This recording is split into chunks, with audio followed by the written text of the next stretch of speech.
मैंने अपनी दुनिया को खत्म होते हुए देखा। इतिहास की बात आप करिए, मैं वर्तमान की बात करना चाहता हूँ कि कश्मीर जाइए, जमीन खरीदिए, वहाँ अमन चैन है। इन लोगों को भगवान भरोसे छोड़ दिया गया। ये लोग वहाँ पे इस सरकार के भरोसे गए और इस सरकार ने उन्हें भगवान भरोसे छोड़ दिया। जब वो आतंकवादी हमला चल रहा था तभी उन आतंकवादियों को मार डाला था, एक बचा था और उसको भी फांसी दे दी थी 2012 में। अध्यक्ष महोदय, बमबारी से अखबारों के हेडलाइन बनते हैं। जैसे ये बात उठी, शर्म की बात की, हमारे गृह मंत्री जी ने इतिहास में चले गए। नेहरू ने क्या किया, इंदिरा गांधी ने क्या किया, यहाँ तक कि मेरी माँ के आंसुओं तक चले गए। श्रीमती प्रियंका गांधी वाड्रा। आदरणीय अध्यक्ष महोदय, मैं आपको धन्यवाद देना चाहती हूँ कि इस महत्वपूर्ण मुद्दे पर आपने मुझे बोलने का मौका दिया। ये अलग बात है कि सत्ता पक्ष के लोग सब मेरे बोलने से पहले ही भाग गए। आइए आइए, आपको देख के मैं खुश थी कि आप वापस आ गए।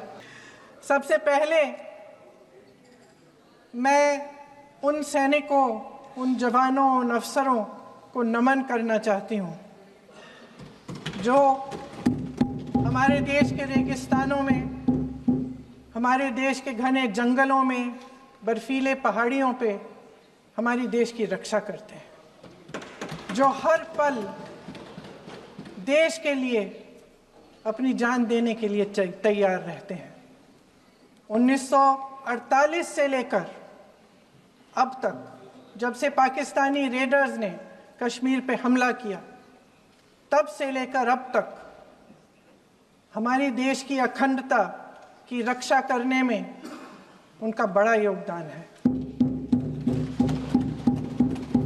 हमारी आज़ादी अहिंसा के आंदोलन से हासिल हुई, लेकिन जैसे मैंने कहा, उसको कायम रखने के लिए हमारी सेना का बहुत बड़ा योगदान है। अध्यक्ष महोदय, कल मैं सदन में बैठी हुई सबके भाषण सुन रही थी। आदरणीय रक्षा मंत्री महोदय ने बोला, सत्ता पक्ष के कई मंत्रियों ने बोला। 1 घंटे का रक्षा मंत्री जी का लंबा भाषण था। सुनते सुनते एक बात मुझे बहुत खटक रही थी। उसके बाद जब दूसरे भाषण भी सुने आपके सत्ता पक्ष के, तब भी ये बात बार बार मेरे मन में आ रही थी कि सारी बातें कर ली, ऑपरेशन सिंदूर की बात कर ली, आतंकवाद की बात कर ली, देश की रक्षा की बात कर ली, इतिहास का पाठ भी पढ़ा दिया, लेकिन एक बात छूट गई। उस दिन 22 अप्रैल 2025 को जब 26 देशवासियों को अपने परिवार के सदस्यों के सामने खुलेआम मारा गया, तो ये हमला कैसे हुआ, क्यों हुआ? अध्यक्ष महोदय, ये लोग बैसारन वैली में, पहलगाम के पास कश्मीर में क्या कर रहे थे? आजकल पब्लिसिटी का दौर है, प्रचार का ज़माना है। कुछ समय से हमारी सरकार ये प्रचार कर रही थी कि कश्मीर में आतंकवाद ख़त्म हो गया है, कि कश्मीर में शांति है, अमन चैन है। प्रधानमंत्री जी ने खूब भाषण दिए, देशवासियों को कहा कि चलिए कश्मीर चलिए, सैर करिए। कई बार मैंने ये भी देखा मीडिया पर, टीवी पर, कि कश्मीर जाइए, ज़मीन खरीदिए, अब वहाँ अमन चैन है। उनके बच्चे ट्रैम्पोलिन पे खेल रहे थे, कोई जिपलाइन कर रहा था, कोई चाय पी रहा था, तो कोई कश्मीर की सुंदर वादियों की ठंडी हवा का मज़ा ले रहा था। शुभम अपनी पत्नी के साथ एक स्टॉल पे खड़े थे। तभी अचानक 4 आतंकवादी जंगल में से निकलते हैं और शुभम को वहीं अपनी पत्नी के सामने मार डालते हैं। उसके बाद वे वहाँ से पूरे वैली में 1 घंटे के लिए लोगों को चुन चुन कर मारते हैं। किसी के पति को अपनी पत्नी के आंखों के सामने, किसी के पिता को अपने बेटे के सामने चुन चुन कर 26 लोगों को मार डालते हैं। शुभम की पत्नी घबराकर वहाँ से भागने की कोशिश करती है, अपनी जान बचाने के लिए जंगल की तरफ दौड़ती है। वहाँ पता चलता है कि तमाम लोग जंगल की तरफ दौड़े हैं और अपनी जान बचाने की कोशिश कर रहे हैं। कोई अपने बेटे का हाथ पकड़ के पहाड़ों पर घसीटता हुआ जा रहा है, कोई कश्मीरी घोड़े वालों और गाइडों की मदद लेते हुए चले जा रहा है। कोई रास्ता नहीं है, कोई तरीका नहीं है, लेकिन किसी न किसी तरह से शुभम की पत्नी के शब्दों में किसी ऐसी शक्ति ने हमको बचा कर रखा कि हमें किसी न किसी तरह से हम अकेले नीचे पहुंचे। और मैं उनके लफ्ज पढ़ना चाहती हूं, क्योंकि उन्होंने कहा कि इस पूरे समय जब 1 घंटे के लिए चुन चुन कर भारतीय नागरिकों को मारा जा रहा था, इस पूरे समय उसे एक सुरक्षाकर्मी नहीं दिखा, एक सैनिक नहीं दिखा। शुभम की पत्नी ने कहा, कोट, मैंने अपनी दुनिया को खत्म होते हुए देखा। अपनी आंखों के सामने एक सिक्योरिटी गार्ड नहीं था। मैं ये कह सकती हूं कि देश ने, सरकार ने हमें वहां पे अनाथ छोड़ दिया था। सिक्योरिटी क्यों नहीं थी वहां पे एक सैनिक क्यों नहीं दिखा? क्या सरकार को मालूम नहीं था कि यहां रोज 1000 से 1500 पर्यटक जाते हैं? क्या सरकार को मालूम नहीं था कि यहाँ के को पहुंचने के लिए जंगल के रास्ते से जाना पड़ता है? अगर कुछ हो जाएगा तो लोग वहां से निकल नहीं पाएंगे। एक चिकित्सा का इंतजाम नहीं था, फर्स्ट एड का इंतजाम नहीं था, कोई इंतजाम नहीं था, ना सुरक्षा का ना फर्स्ट एड का। इन लोगों को भगवान भरोसे छोड़ दिया गया। ये लोग वहां पे इस सरकार के भरोसे गए और इस सरकार ने उन्हें भगवान भरोसे छोड़ दिया। मैं पूछना चाहती हूँ, ये किसकी जिम्मेदारी थी? इस देश के नागरिकों की सुरक्षा की जिम्मेदारी किसकी है? क्या इस देश के प्रधानमंत्री की नहीं है? क्या इस देश के गृह मंत्री की नहीं है? क्या इस देश के रक्षा मंत्री की नहीं है? क्या एनएसए की नहीं है?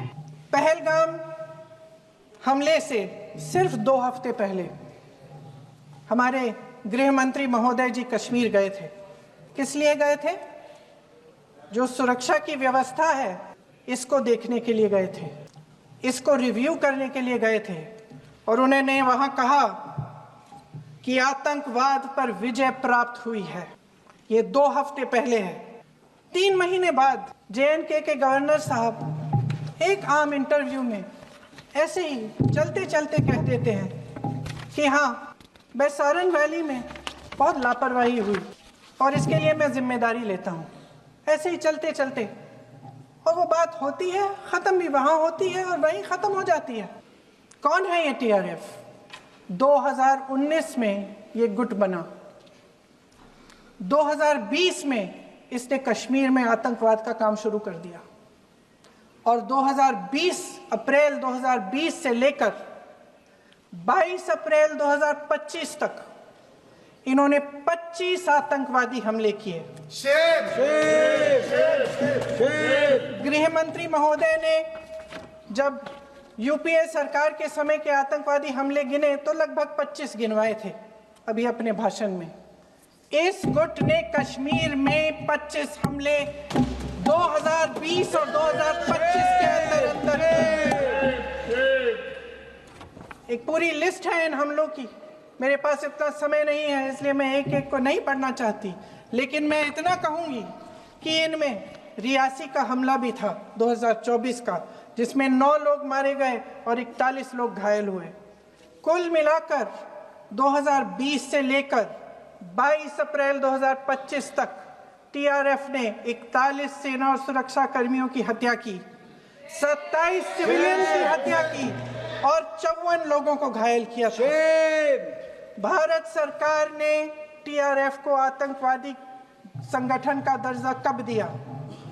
2020 में दिया, 2021 में दिया, 2022 में दिया, 2023 में दिया। 3 साल बाद, 3 सालों के लिए ये आतंकवादी गतिविधियां कर रहे हैं और आप इनको आतंकवादी संगठन तब कहते हैं 2023 में? इसकी क्या वजह थी? ये सब सरकार के संज्ञान में था और आप मुझे बताना चाहते हैं, सत्ता पक्ष के नेता बताना चाहते हैं कि ये सब आपके संज्ञान में था, लेकिन कोई भी एक ऐसी एजेंसी नहीं है हमारी सरकार की जिसको पता चला कि ऐसा हमला, ऐसा भयानक हमला होने जा रहा है हमारे देश में, कि पाकिस्तान में बैठे हुए इस हमले की योजना बन रही है कि हम भारत जाके हैवानियत करेंगे, 26 लोगों को मार डालेंगे, और हमें पता ही नहीं है। क्या ये हमारी एजेंसियों की विफलता है कि नहीं है? ये बहुत बड़ी विफलता है, एक बहुत बड़ी विफलता है। जानते थे कि ये गुट है, जानते थे कि 5 सालों से ये आतंकवादी हमले कर रहा है, अध्यापकों को मारा, आर्मी के बड़े बड़े अफसरों को मारा, आम जनता को मार डाला, पुलिस वालों को मार डाला, और आप इन पे निगरानी नहीं रख रहे थे। और ये जो एजेंसियां हैं, इनकी जिम्मेदारी कौन लेगा? क्या आईबी चीफ ने अपना इस्तीफा दिया? क्या किसी ने इस्तीफा दिया? गृह मंत्री जी के कार्य क्षेत्र में आता है इंटेलिजेंस ब्यूरो, क्या गृह मंत्री जी ने इस्तीफा दिया? इस्तीफा छोड़िए, जिम्मेदारी ली। साहब देखिए, इतिहास की बात आप करिए, मैं वर्तमान की बात करना चाहती हूँ। आपको तो एक बहाना चाहिए, आपको तो एक बहाना चाहिए। पूरे परिवार का नाम गिनवा देते हैं। अरे अपनी जिम्मेदारी खुद लीजिए। 11 सालों के लिए तो सत्ता में आप हैं। कल माननीय गौरव गोगोई जी ने अपने भाषण में पूछा गृह मंत्री जी से, क्या आपकी जिम्मेदारी नहीं थी? मैं देख रही थी।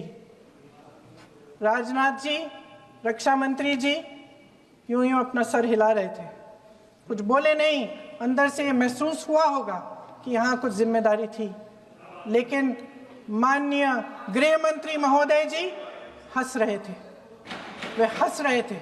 अध्यक्ष महोदय, कल सत्ता पक्ष और आज भी सत्ता पक्ष के नेताओं ने 2008 के मुंबई के हमलों का जिक्र किया, बार बार कहा कि मनमोहन सिंह जी की सरकार ने कुछ नहीं किया।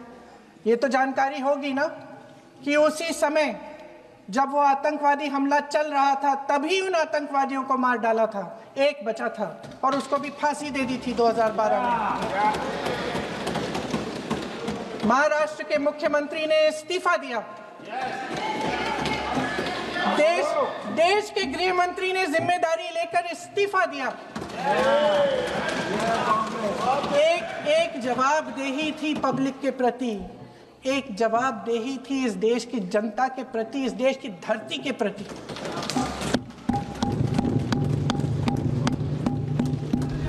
राजनाथ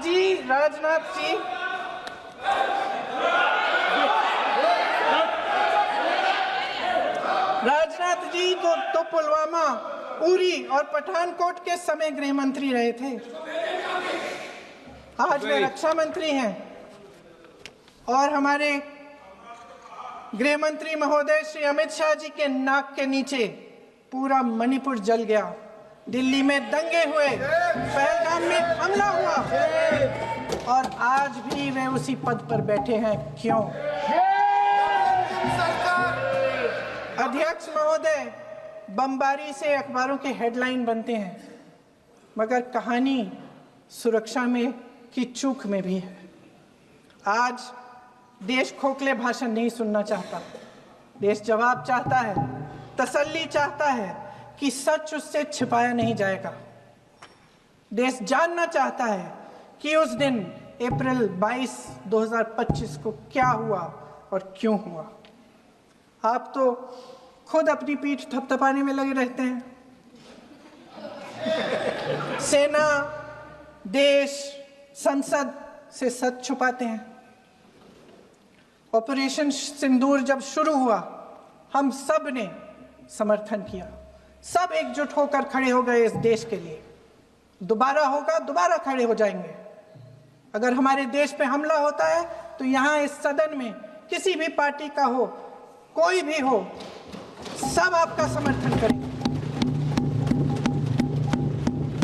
और हमें अपनी सेना पर गर्व है कि उन्होंने इस बार भी दृढ़ता से लड़ाई लड़ी, धैर्य से लड़ाई लड़ी वीरता से लड़ाई लड़ी, लेकिन इस ऑपरेशन का सिंदूर का क्रेडिट, उसका श्रेय तो हमारे प्रधानमंत्री जी चाहते हैं। सही भी है, ठीक है, सही है, श्रेय ले। ओलंपिक्स में हमारा मेडल आता है, उसका भी श्रेय लेते हैं, लेकिन सिर्फ श्रेय लेने से नहीं होता नेतृत्व, जिम्मेदारी भी लेनी पड़ती है।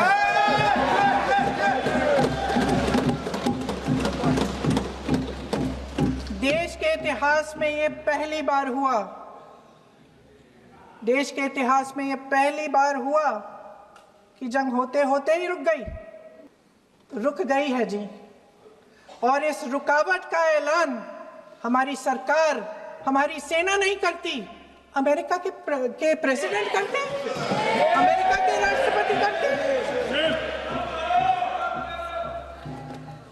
ये हमारे प्रधानमंत्री महोदय की गैर जिम्मेदारी का सबसे बड़ा प्रतीक है।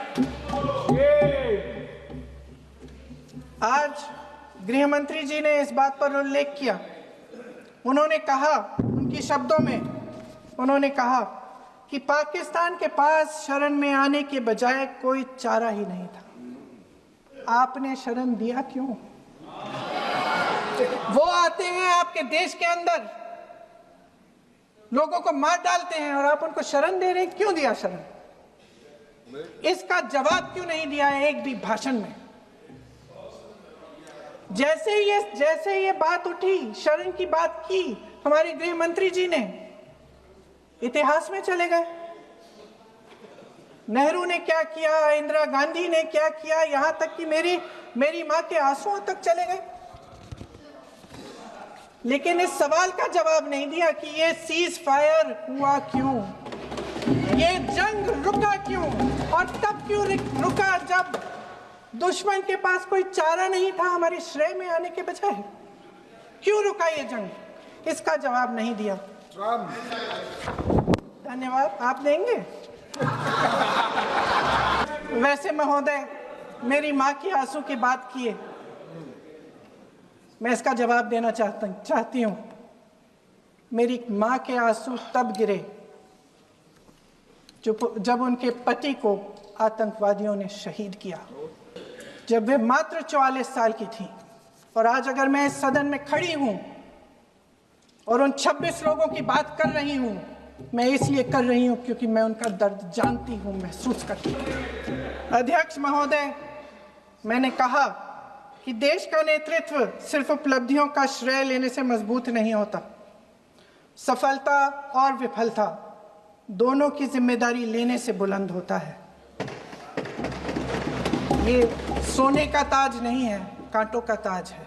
अध्यक्ष महोदय, जब सरकार झूठी और कायर हो तो वे बहादुर से बहादुर सेना के साहस और पराक्रम को भी कमजोर कर देती है। देश को प्रतिशोध के साथ साथ सबके प्राणों की रक्षा का प्रण चाहिए। सेना की शक्ति के साथ सरकार की सच्चाई भी चाहिए।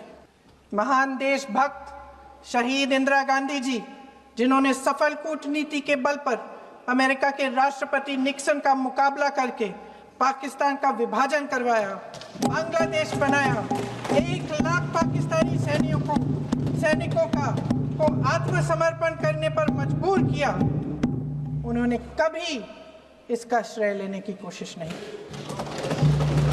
ऑपरेशन सिंदूर का मकसद अगर पाकिस्तान को सबक सिखाना था तो शायद ये मकसद अभी अधूरा है, क्योंकि हमारी कूटनीति विफल रही है। इसका प्रमाण यही है कि ऑपरेशन सिंदूर के बाद एक पाकिस्तानी जनरल, जिसके हाथ खून से रंगे थे, अमेरिका के राष्ट्रपति के साथ बैठकर लंच खा रहे थे।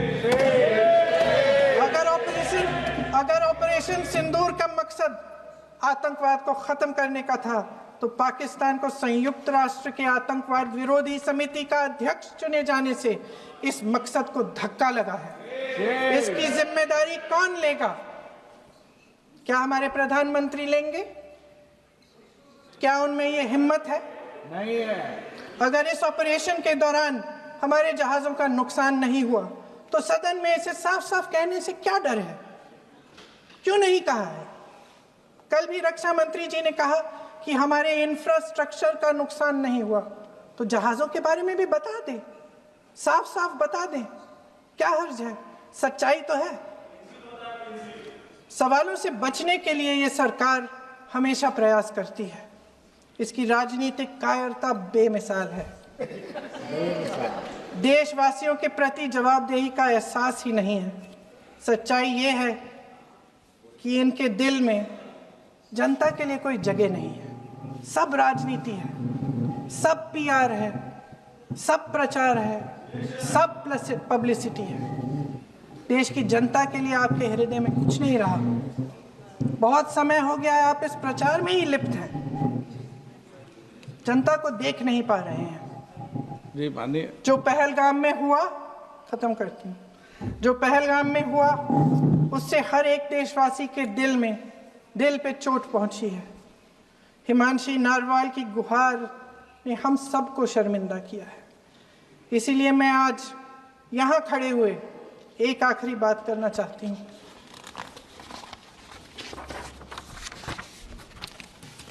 इस सदन में लगभग सभी के पास सुरक्षा है, सुरक्षा की व्यवस्था है। हम जहां भी जाते हैं हमारे साथ सुरक्षा कर्मी आते हैं। आपको भी मिल जाएगी, आप मंत्री बन जाएंगे, आपको भी मिल जाएगी। मैं मजाक की बात नहीं कर रही हूँ, थोड़ा सा धैर्य रखिए। उस दिन पहलगाम में 26 परिवार उजड़ गए। 26 लोगों को अपने परिवार के सदस्य के सामने मारा गया। 26 बेटे, पति, पिता गुजर गए। उनमें से 25 भारतीय थे।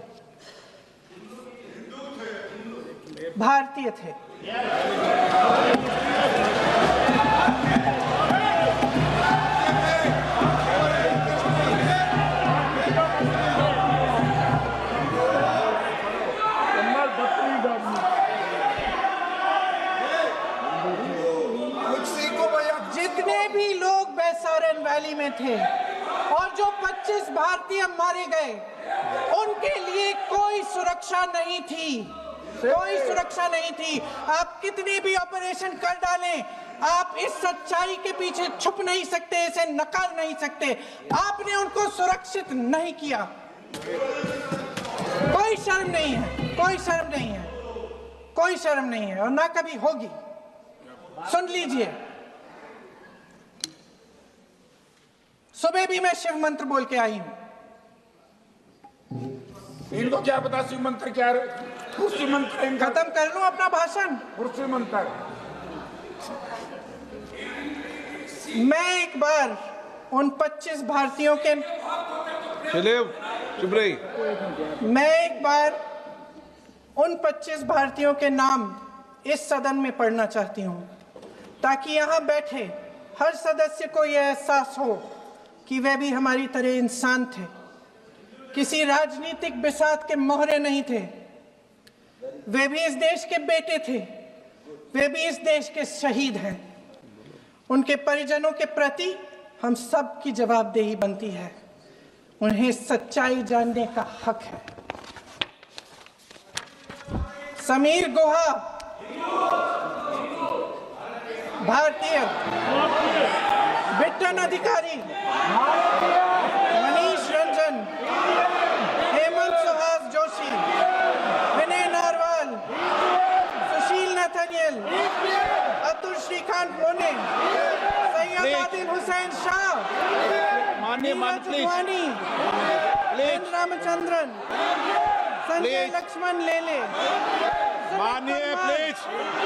दिनेश अग्रवाल, दिलीप दिल से, कुमार सतपति, JS चंद्रमौली। अब आप बोलिए, अब आराम से। JS चंद्रमौली, यतीश परमार, S मधुसूदन राव, सदस्य नारेबाजी का सदन नहीं है। शैलेश कलाटिया, ये तरीका ठीक नहीं है आपका। भूषण, मंजुनाथ राव, कौस्तभ गणबोते, शुभम समझाइए। द्विवेदी,